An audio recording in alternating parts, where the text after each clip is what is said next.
Hello दोस्तों, जय हिंद।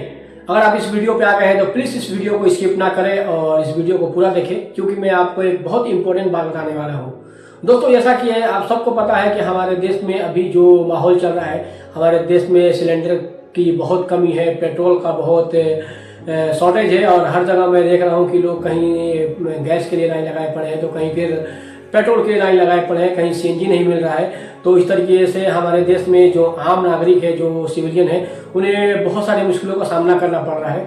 और अभी 2 दिन पहले मैं एक वीडियो देख रहा था जिसमें हमारे देश के प्रधानमंत्री माननीय श्री नरेंद्र मोदी जी ने ये भी कहा है कि इन फ्यूचर के लिए आप तैयार रहें। जैसे कि 2021 और 22 में या 19 में जो लॉकडाउन लगा था, तो वो उस तरीके का फिर एक माहौल क्रिएट हो सकता है, तो इसके लिए हमें तैयार रहने की ज़रूरत है।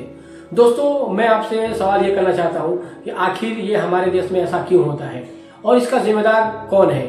तो मैक्सिमम लोग यही बोलेंगे कि इसके जिम्मेदार जो है हमारे देश के पॉलिटिशियन है, लेकिन नहीं। क्या हमारे देश के इस पॉलिटिशियन ही इसकी जिम्मेदार है? दोस्तों, ऐसा नहीं है।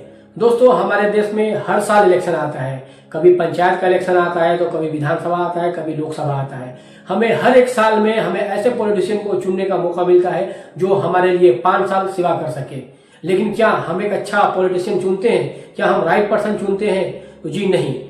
दोस्तों, जब इलेक्शन आता है, जब हमें ये मौका मिलता है, हमारे लोकतांत्रिक देश में हमें खुद ये ऐसे पॉलिटिशियन को चुनने का मौका मिलता है कि वो हमारे लिए अच्छा वर्क कर सके, तब उस वक्त माहौल ये होता है कि जो पॉलिटिशियन है वो एक ऐसा माहौल क्रिएट करते हैं जिसमें या तो फिर हम धर्म के नाम पे बढ़ जाते हैं या तो फिर हम कॉस्ट वाइज बढ़ जाते हैं।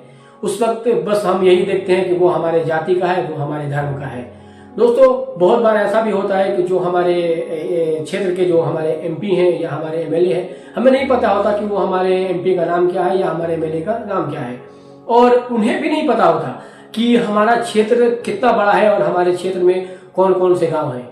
दोस्तों, क्या आप बता सकते हैं कि जब हमारे साथ ऐसा प्रॉब्लम फेस होता है तो क्या हमारे पॉलिटिशियन हमारे साथ खड़े होते हैं? वो इस क्षेत्र का मुआयना करते हैं, वो आते हैं, क्या वो हमसे मिलते हैं? तो नहीं। आखिर ऐसा क्यों होता है? क्योंकि जब हमें मौका मिलता है तो हम राइट पर्सन को नहीं सेलेक्ट करते हैं। जो वेल एजुकेटेड पर्सन होते हैं, हम उनको सिर्फ इसलिए नकार देते हैं या तो हम हमारे धर्म का नहीं है, या तो हमारे जाति का नहीं है, या तो हमारे पार्टी का नहीं है। दोस्तों, आने वाले इलेक्शन में हमारे लिए एक बहुत बड़ा सबक है और इन फ्यूचर हम अपने आप को, अपने इन्वायरमेंट को हम सही कर सकते हैं। तो उसके लिए हमें करना ये होगा कि जब भी हमारे पास इलेक्शन आए, हमारे क्षेत्र में इलेक्शन आए, या तो वो पंचायत का इलेक्शन हो या वो विधानसभा हो या लोकसभा हो, उसमें हम ऐसे कैंडिडेट को चुने जो वेल एजुकेटेड हो और सबसे पहले वो कैंडिडेट हमारे क्षेत्र में आए। हम उनसे सवाल करें कि आप हमारे लिए क्या कर सकते हैं। हम अपने कैंडिडेट को जानेंगे ही नहीं तो हम कैसे किसी को वोट कर सकते हैं। बहुत बार ऐसा भी होता है कि कैंडिडेट वो अपने क्षेत्र में आते ही नहीं है, हम उनका चेहरा भी नहीं देखते हैं, बस पार्टी का सिंबल हमने देखा या तो फिर हमने जाति का ये सुना कि हमारे धर्म के, हमारे जाति के, हमने वोट कर दिया। लेकिन दोस्तों, ऐसा प्लीज ना करें। कहीं ना कहीं इसके जिम्मेदार हम खुद हैं। आज जो हमारे देश का हाल है, इसके जिम्मेदार हम हैं, क्योंकि जो पॉलिटिशियन आज हमारे सत्ता में है उनको वहां तक पहुंचाने का काम हमने किया है, आपने किया है। लेकिन उसके बाद हमें क्या मिला? दोस्तों, हमें किसी को भी जानने के लिए ज़्यादा वक्त नहीं चाहिए होता है। कोई हमारा दोस्त है, उसके साथ अगर हम 10 दिन, 15 दिन, 20 दिन टाइम इन्वेस्ट करते हैं, या कोई भी ऐसा पर्सन हो, तो हम जज कर लेते हैं कि यार ये बंदा इस तरीके का है। लेकिन 5 साल हम किसी भी पॉलिटिशियन को देते हैं, वो 5 साल हमारे क्षेत्र में नहीं आता, हमारे लिए कोई काम नहीं करता, तो फिर नेक्स्ट इलेक्शन में वो कैसे जीत जाता है? हम क्यों उसको फिर वापस वोट करते हैं? तो कहीं ना कहीं इसके जिम्मेदार हम भी हैं। आज ये जो हमारे गैस का जो शॉर्टेज है, जो एलपीजी का शॉर्टेज है, जो पेट्रोल डीजल का शॉर्टेज है, और जो हमारे गवर्नमेंट के पास अभी कोई प्लान नहीं है, तो कहीं ना कहीं हमने ऐसे पॉलिटिशियन को हमने सेलेक्ट किया है और उन्हें विधानसभा में भेजा है, उन्हें लोकसभा में भेजा है, जिनके पास कोई प्लान नहीं है।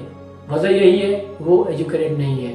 तो आने वाले इलेक्शन में मेरे जितने भी लोग इस वीडियो को देखेंगे, मैं सबसे रिक्वेस्ट करता हूँ कि चाहे वो किसी भी इलेक्शन हो, पहले तो आप ये देखिए कि वो कैंडिडेट वेल एजुकेटेड है या नहीं है, उसके अंदर एजुकेशन का क्या उसके अंदर वो है, क्या वो वाकई में हमारे लिए जो उसने वादे किए हैं वो कर सकता है, या सिर्फ वो इलेक्शन में आते हैं और चले जाते हैं। तो दोस्तों, वो अगर जानकारी अच्छी लगी हो तो कमेंट बॉक्स में जरूर बताएं, अपना सुझाव जरूर दें और इस वीडियो को अवेयरनेस के लिए इस वीडियो को ज़्यादा से ज़्यादा शेयर करें ताकि ज़्यादातर लोगों के पास ये पहुंच सके और लोग इस चीज़ को समझ सकें, ताकि इन फ्यूचर आने वाले इलेक्शन में हम सही पॉलिटिशियन का चुनाव कर सकें, सही लोगों को सिलेक्ट कर सकें, ताकि वो हमारे लिए इन फ्यूचर कभी भी ऐसा प्रॉब्लम आए तो वो उस तरीके से उसको हैंडल कर सके। तो दोस्तों, जानकारी अगर अच्छी लगी हो तो प्लीज़ इस वीडियो को लाइक करें, कमेंट करें और चैनल को सब्सक्राइब करना ना भूलें। तब तक के लिए जय हिंद।